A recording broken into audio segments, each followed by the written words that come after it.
Had we not created a permanent fund here in Alaska, most people agree, no doubt those dollars would have all been spent in the traditional manner that has gotten those states and nations into trouble.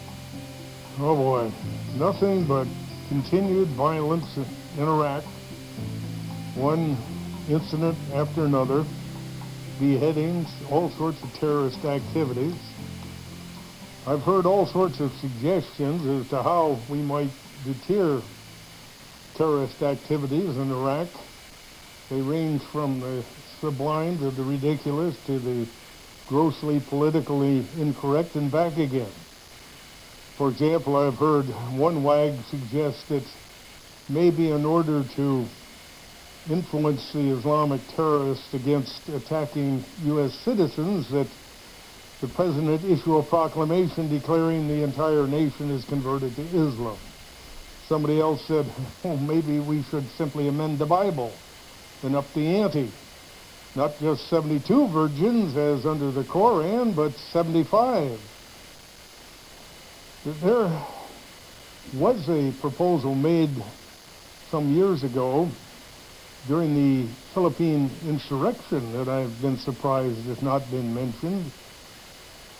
And some people have suggested we should take a page from General Blackjack Pershing's manual. When he was confronted with Islamic terrorists in the Philippines during the insurrection, he instructed his troops to soak their bullets in pig fat, and also announced that any Muslim who was killed would be buried in a pigskin. And allegedly that terminated the terrorist activities.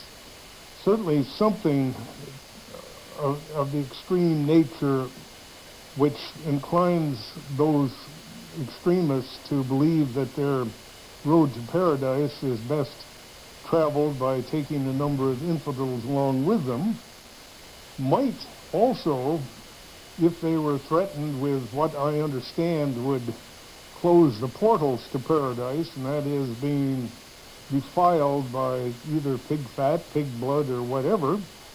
I've been surprised that nobody suggests, again, totally politically incorrect and evidence of the frustration and difficulty of coming up with any method and means to effectively offset the terrorism that is going on in that country today. It certainly would be far more acceptable than some of the activities that went on in Abu Ghraib and some of the other prison encampments. But there is another approach that I would much prefer to see undertaken, and which I think has enormous potential. In Iraq, they adopt a program similar to what we have done in Alaska, and that is use their oil wealth to invest and spin off dividends that would impact each and every Iraqi, give them all a piece of the action. Here in Alaska, we have a constitution which is set up an investment account funded with a portion of our oil wealth, which would spin off dividends. I wanted to create a stock sharing concept and actually give people a share of dividend earning stock per year. That was changed somewhat from the original intent, but to date, we have a program which each year sends a check to each and every Alaskan. Now, that gives them a sense of ownership. It also inclines them to promote healthy development and to assure that the maximum benefit from that natural resource development is equitably distributed, at least a portion of it, and that each and every citizen sees some piece of the action.